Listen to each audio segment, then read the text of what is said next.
Sights and Sounds is brought to you. We went to the movies. I forgot my wallet, but my brother sent me money.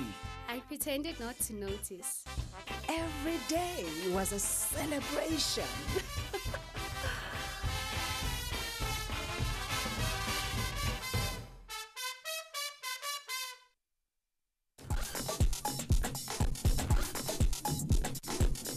Street Live in association with Reham Fun Time. Fun all the time. My name, I'm called Joe Ivan. When they have business again, no? So when I send the Zimbezao, so I'm going to be telling you to say one, get it much of this. They're going to buy so kiss away wala, so be to say my jam business again. The Munakus in a man, they were cool with a customer. So I'm going to kuna urokta no kayo kumka agenda kwezibake mikorokoro. Never got tell you mukolo ziba funa customer. Ikate nako zino wavu bungi wante bagulaya. Mukolo mitono wante batebaja kola mikolo nga ngedda. We have fun time, strictly all the way. Reham Fun Time. Fun all the time. Tonight on NTV. Bamuyitani? Ye Namuli. Namuli? Sebo. Ate ddala. Sirimanyi naye oyinza okumuyita erya kitaawe Katungulu. Katungulu. Ngulu ddala nga Katungulu oniyoni. Kano ketuli akomuva. Sebo.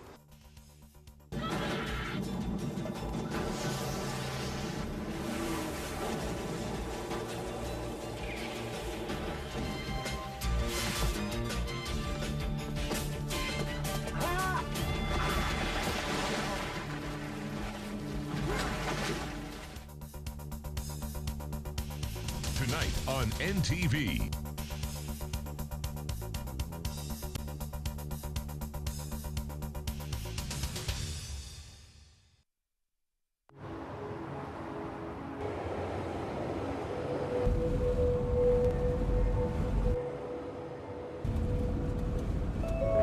And the change of government won't stop a thing.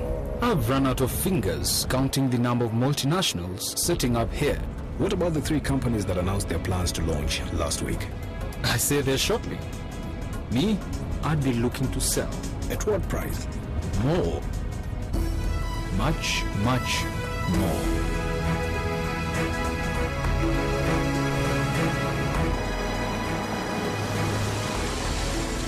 I don't know who you are or how you know these things, but one thing I'm sure of, you're in the wrong job.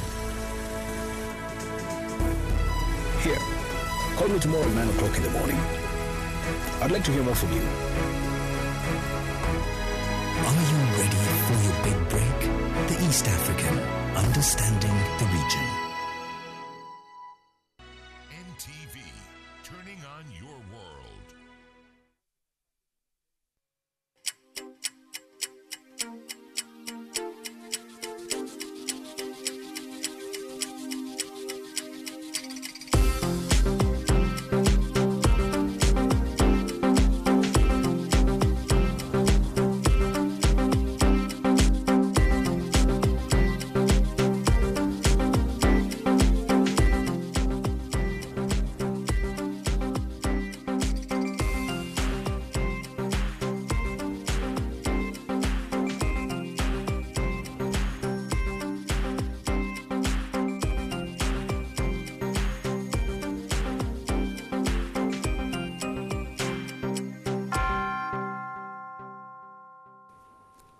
Hello and good afternoon. Welcome to NTV at One. My name is Malcolm Sima. Let's have a look at the headlines first.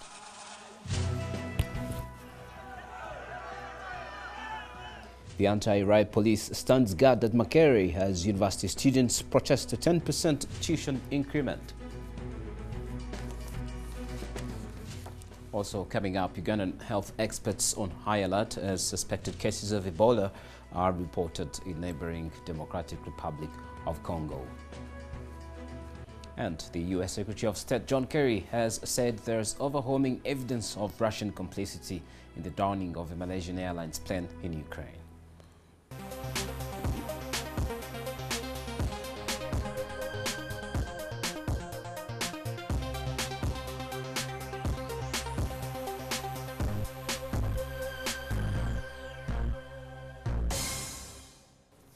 This is Ntv At One. My name is Malcolm Simi. The anti-riot police is standing guard at Makerere as university students in large numbers challenge the proposed 10% increment in tuition fees. The student leaders say this protest will not stop until they are given an explanation.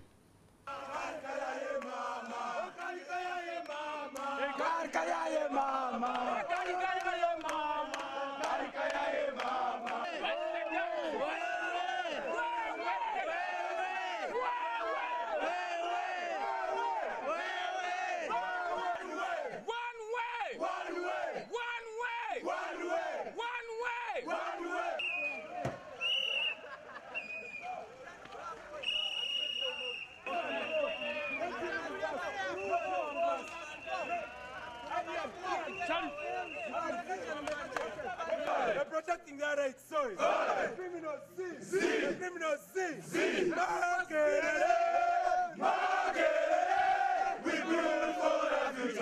Right now, the police has camped here, but they are so far doing nothing because the students are not violent as yet. But we are waiting also for the administrators of this university to see what they can say about the query of the students. However, for the students, they say they are going to sit right here until the administrators come out and explain to them the 10% tuition increment. Solomon Kawesa, NTV at One. Thank you, Solomon. Now, Uganda, which is not new to outbreaks of hemorrhage fevers, has every reason to worry now that Ebola has come closer to the Democratic Republic of Congo from West Africa, where it has claimed over 600 lives. Uganda last had an outbreak of Ebola hemorrhagic fever in November 2012, with 7 reported cases, including 4 deaths in Luwero and Kampala districts. This was after 16 people died in July in Chibale district. In 2000, Ebola claimed the lives of 172 Ugandans in districts such as Masindi, Gulu and Barara. The viral disease has been mainly reported in countries like South Sudan, Uganda, Gabon and the Democratic Republic of Congo. This year, there have been reports of Ebola in West Africa, in Guinea, Sierra Leone and Liberia, and areas near tropical rainforests. Ebola is a severe and often fatal illness in humans, with a case fatality of up to 90%. The virus is transmitted to people with wild animals and from human to human transmission through any bodily fluids, including blood. It is a severe acute viral illness often characterized by the sudden onset of fever, intense weakness, muscle pain, headache and sore throat. This is followed by vomiting, diarrhea, rash, impaired kidneys and liver function, and in some cases both internal and external bleeding. It has no cure and no vaccine at the moment, but a few cases can be managed if reported on time.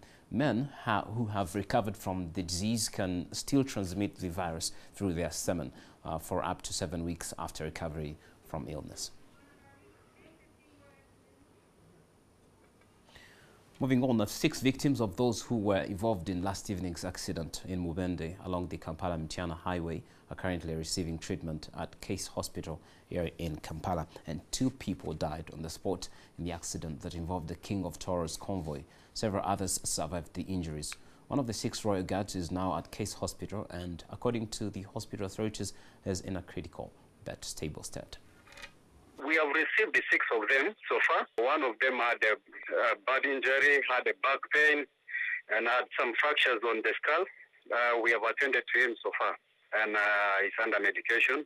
Our neurosurgeon has looked at him, and we have run some tests. So far, he's not doing very badly, although he has some pains by the end of the day. Others are not badly off. They are actually going through the trial. Our counselor is looking and is talking to them, and they have received the first aid, and we will not actually need to admit them. Now, a women's conference to discuss the participation of women in politics opens tomorrow at several political actors, gear up before the 2016 general elections. That's for discussion. The pillars such as democracy and governance, health, education, economic empowerment and human rights, critical for women's development. So how are women faring so far in these key areas? I have Lina Zedriga, the Vice Chairperson of Forum for Women in Democracy, that's Faudi, joins me now in the studio to answer some of these questions. You're very welcome, Zedriga. Thank you so much. Great.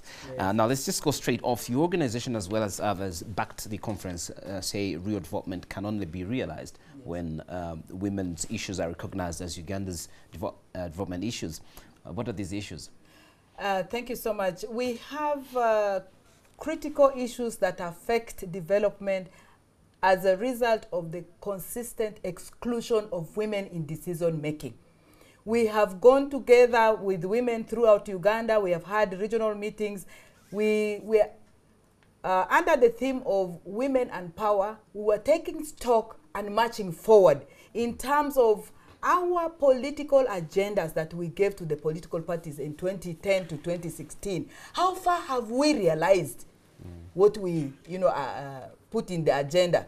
So we have come out now with, from every region, 4 critical issues that we need to take forth come 2016, that are critical in terms of health, in terms of women's participation, in terms of education. And we are doing this in a way to hold accountable to women, our political leaders. But we now have a number of women in politics, public administration, and positions of power. How well are they articulating on these issues now?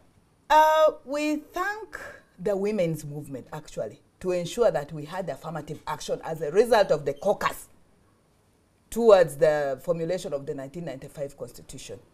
And this caucus, as a result, had in the Constitution the affirmative action of the 1/3.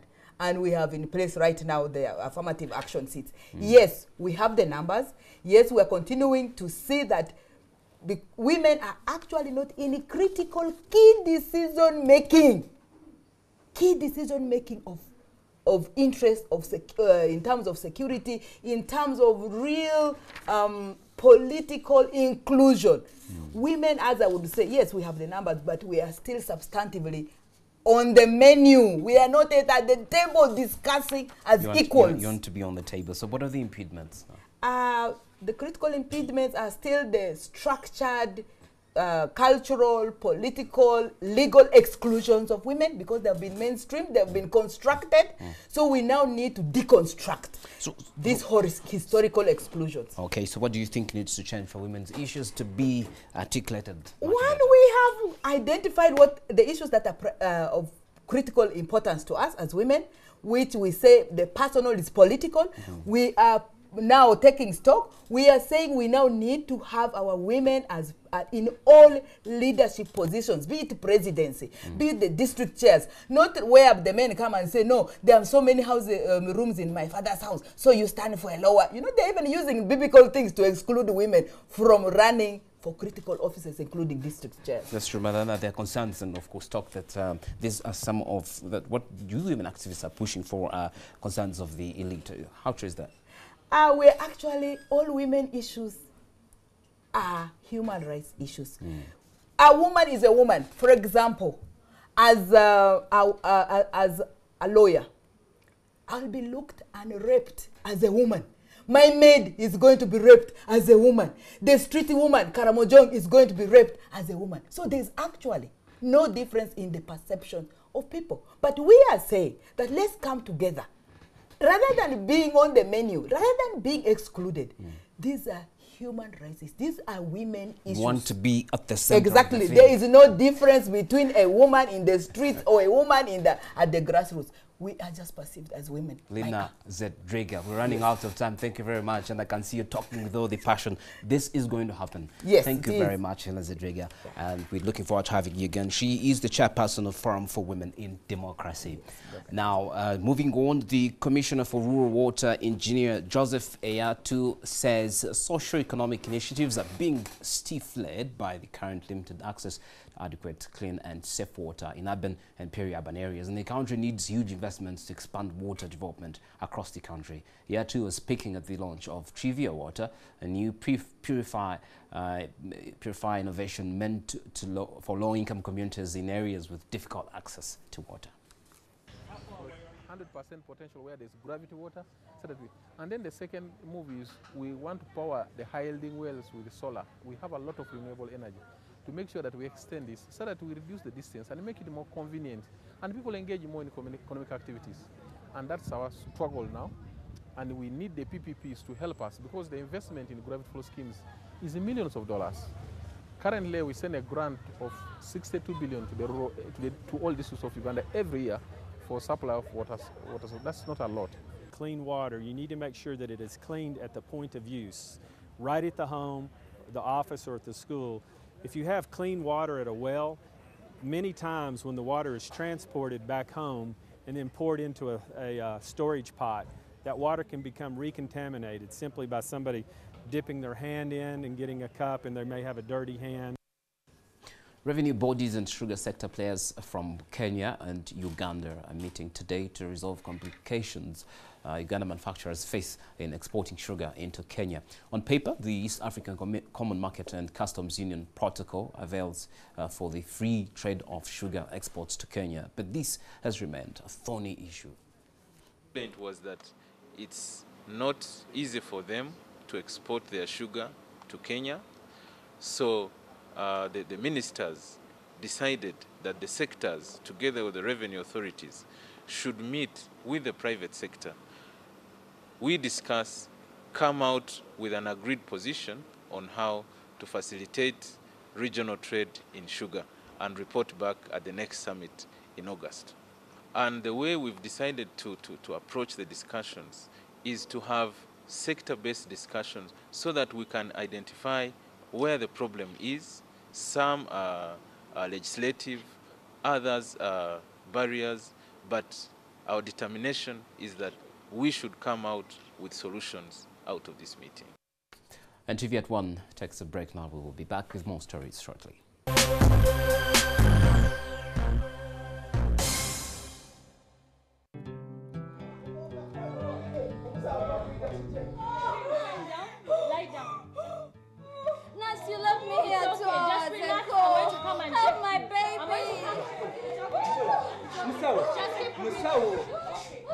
Madam, don't stress that, baby. Just relax. Do you have any? Nothing. Oh my God, this is my life every day. Can one midwife deliver 5 women at a go? This is a call on government to recruit more health workers, especially midwives, and ensure adequate staffing of health facilities. This message is brought to you by Uganda National Health Consumers Organization and Voices for Health Rights. Enjoy the benefits of a savings plan and life protection with our retirement plan. Show them you care. Insurance Company of East Africa, ICEA, standing by you.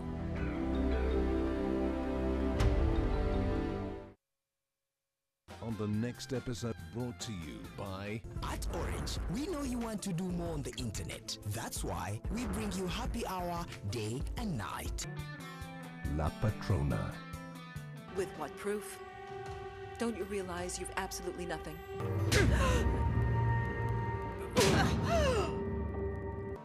Take good care, okay?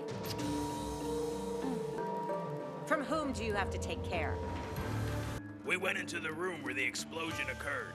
It's an emergency! I need backup! Objection. What do you mean a new witness? It's the former chief of police, Ramiro Chacon.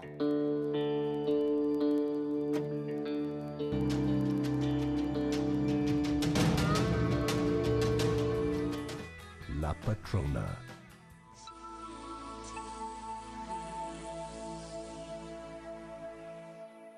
You can download movies at the lowest prices and never fast from Orange. Dial *133# to buy a data bundle. Happy hour changes with Orange. Today changes with Orange.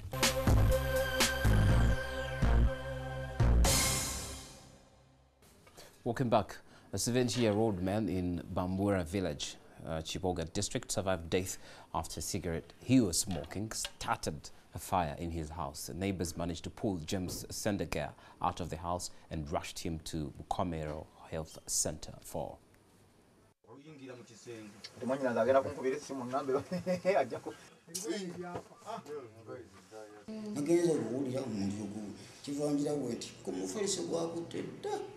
era mpaka lwe twakoze ekiri twasazeewo muyoolayoola ne bamutwala mu ddwaliro abadde asulamu yekka adde asulamu yekka.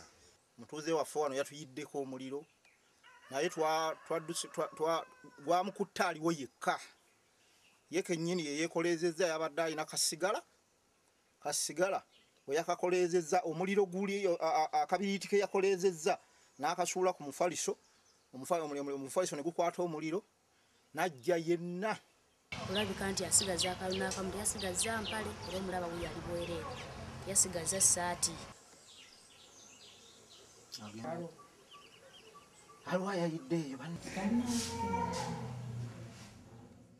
Dangers of smoking now. According to the Uganda Demographic Health and Survey for the 2011, 1 in 4 Ugandan girls between 15 and 19 years have either had a child or are pregnant. Early teenage pregnancies radically change and endanger girls' rights to health, education and realizing her full potential and contribution to society.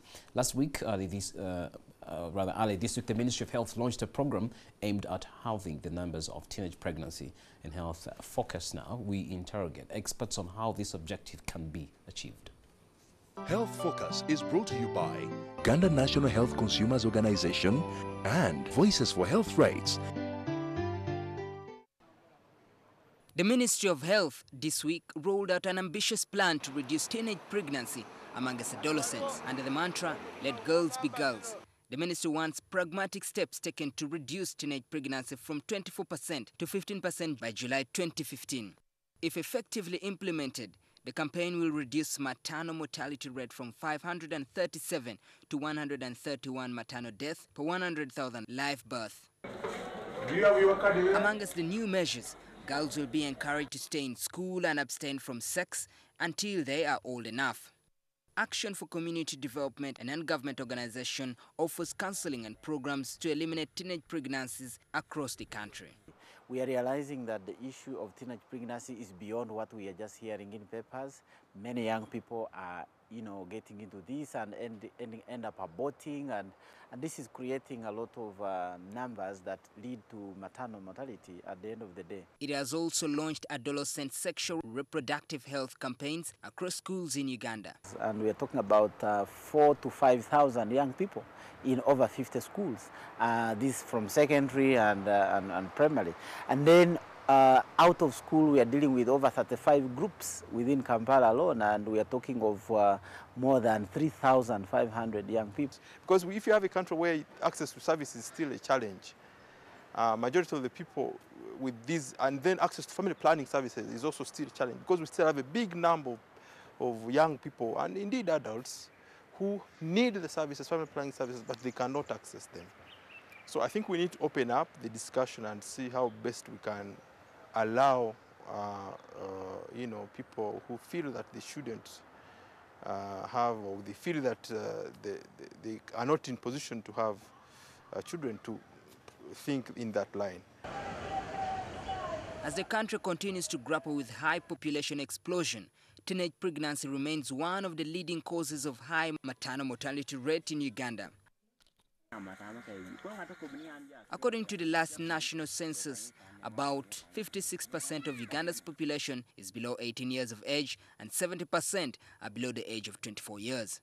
Uganda loses about 6,000 women due to pregnancy or pregnancy-related causes annually. The most common issue is adolescents coming out to express themselves about these pregnancies. Most of the times, they are outcasts. If a young girl becomes pregnant in a home, the parents will say, "We've been spending a lot of money on your education. We feel we cannot support you any further." So they are disowned.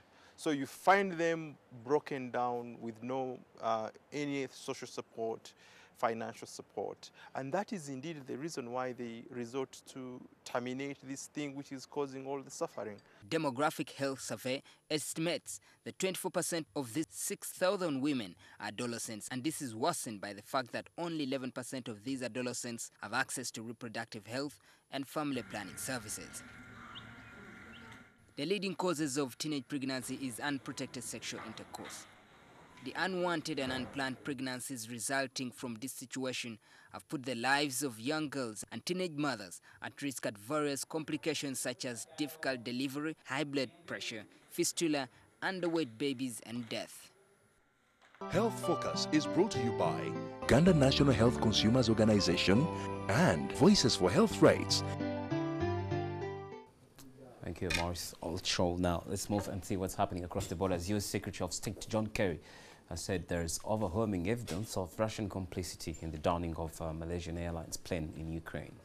A series of interviews on Sunday, the U.S. Secretary of State demanded that Russia take responsibility for the actions of pro-Russian rebels suspected of shooting down MH17 on Thursday, killing 298 people. Kerry said that U.S. spies had intercepted conversation about the transfer to separatists of a Russian radar-guided SA-11 missile system it blames for the plane downing. The U.S. also had a video of a missile launcher with at least one rocket missing from its battery moving back into Russia from a rebel-held area, Kerry said. Moscow denies involvement and has accused the Ukrainian military of causing the disaster. A separate intelligence report published at the weekend said the U.S. had confirmed that a recording released by the Ukrainian government of separatists boasting of shooting down the plane was authentic. And Israel has denied that one of its soldiers had been captured by Hamas in overnight fighting as the death toll in the Gaza Strip passed 500, the Gaza Health Ministry said. Al-Qassam Brigade, Hamas armed wing, said Israeli soldier Shaul Aron was captured late on Sunday, but Ron Prosser, Israel's ambassador to the UN, dismissed the claim, saying that those rumors were untrue. Qassam Brigade did not say whether the captured soldier was dead or alive. Aaron would be the first Israeli soldier held captive in Gaza since 2011, when Israel released more than 1,000 Palestinian prisoners to free Gilad Shalit, a soldier who was held for more than 5 years after his 2006 capture in a cross-border raid. Look now at sports. Rory McIlroy hopes to dominate golf and emulate the success of Jack Nicklaus and Tiger Woods after his Open Championship success. And Felipe Massa blamed Kevin Magnussen for the incident that led to the Brazilian's car somersaulting at the start of the German Grand Prix. A two-shot victory at Royal Liverpool added the claret jug to McIlroy's 2011 US Open and 2012 PGA Championship wins. Asked if he could replicate the 18 Grand Slam wins Nicklaus amassed and the success of 14-time major winner Woods, McIlroy said he hoped so. The Northern Irishman's dominance at Hoylake in the third round saw him build a 6-shot cushion before a final day where challengers Ricky Fowler and Sergio Garcia could never reduce the deficit to less than 2 strokes. In motorsport, Magnussen's McLaren and Massa's Williams collided at the first corner, resulting in Massa skating upside down through the runoff area. Magnussen was on the inside and his front wheel hit the side of Massa's car, but he claimed he had no way of avoiding the Williams. Race officials investigated the incident and decided to take no further action on the basis that neither driver could be completely at fault. Massa has been involved in a series of heavy first-lap crashes in recent races. Meanwhile, Lewis Hamilton says it is important he closes the points gap to title rival Nico Rosberg at next weekend's Hungarian Grand Prix. Hamilton is 14 points behind his Mercedes teammate after third place in the German Grand Prix as Rosberg won. Hungary is the 11th of 19th races this season and heralds F1's summer break. That's Brazil's Massa, but we have our own Massa who scored a very nice goal against Mauritania. Do you think that one will take us through if we play against Mauritania once again and end our 36-year absence in the Nations Cup? Coming up next, Muri Guillaume, Dennis Dakaba Chigongo, and of course David Rumans will be coming up right now in Studio B with your sports. That's it on Ntv At One.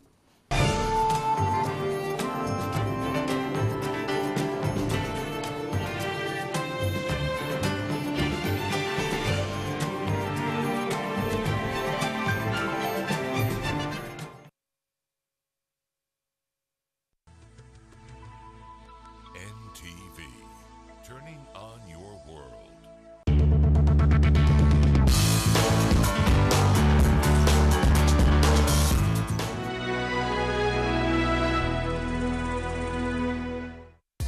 Sometimes children have amazing ideas, but they can lead to tough stains. And for tough stains, there's new Omo Fast Action. Its super fast cleaning technology removes stains fast. New Omo, no one removes tough stains faster.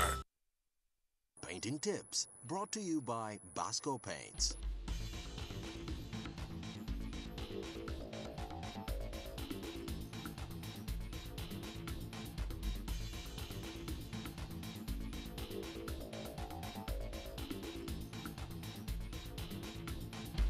Well, as you can see, the Duracoat paint is thick and gives good coverage. But the competitor paint